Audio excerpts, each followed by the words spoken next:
ಯಾಯ್ friends, ಎಲ್ರಿಗೂ ನಮಸ್ಕಾರ. ನಾನು ನಿಮ್ಮ ಚೇತನ್. ನಾನು ಇವತ್ತಿನ ಒಂದು ವಿಡಿಯೋದಲ್ಲಿ ಏನು ತಿಳಿಸ್ಕೊಡ್ತಾ ಇದ್ದೀನಿ ಅಂದರೆ, ನಿಮ್ಮ ಒಂದು ಪ್ಲೇಸ್ಟೋರನ್ನು ಯಾವ ಥರ ಅಪ್ಡೇಟ್ ಮಾಡೋದು ಅಂತ ಇವತ್ತಿನ ಒಂದು ವಿಡಿಯೋದಲ್ಲಿ ತಿಳಿಸ್ಕೊಡ್ತಾ ಇದ್ದೀನಿ.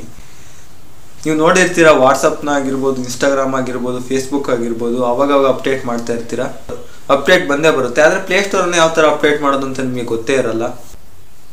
ಆದರೆ ಪ್ಲೇಸ್ಟೋರ್ನು ಕೂಡ ಅಪ್ಡೇಟ್ ಮಾಡ್ಬೋದು. ಅದು ಯಾವ ಥರ ಅಂತ ತಿಳಿಸ್ಕೊಡ್ತಾ ಇದ್ದೀನಿ. ಬನ್ನಿ, ಆಗಿದ್ರೆ ವಿಡಿಯೋನ ನೋಡ್ಕೊಂಬರೋಣ.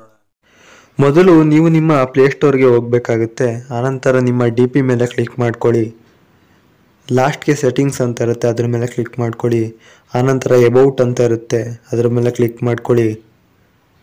ಆನಂತರ ಲಾಸ್ಟ್ಗೆ ಅಪ್ಡೇಟ್ ಪ್ಲೇಸ್ಟೋರ್ ಅಂತ ಇದೆ, ನೋಡ್ಬೋದು. ಅದರ ಮೇಲೆ ಕ್ಲಿಕ್ ಮಾಡ್ಕೊಳ್ಳಿ. ಅಷ್ಟೇ, ನಿಮ್ಮ ಪ್ಲೇಸ್ಟೋರ್ ಅನ್ನೋದು ಅಪ್ಡೇಟ್ ಆಗುತ್ತೆ.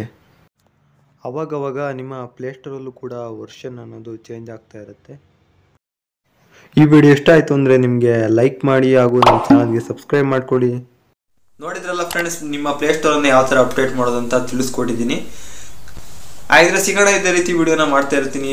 ಆಗಿದ್ರೆ ಸಿಗೋಣ ಮತ್ತೊಂದು ವಿಡಿಯೋದಲ್ಲಿ. ಎಲ್ರಿಗೂ ಬಾಯ್. ಜೈ ಕರ್ನಾಟಕ. ಮತ್ತೆ ಒಂದೇ ಮಾತು.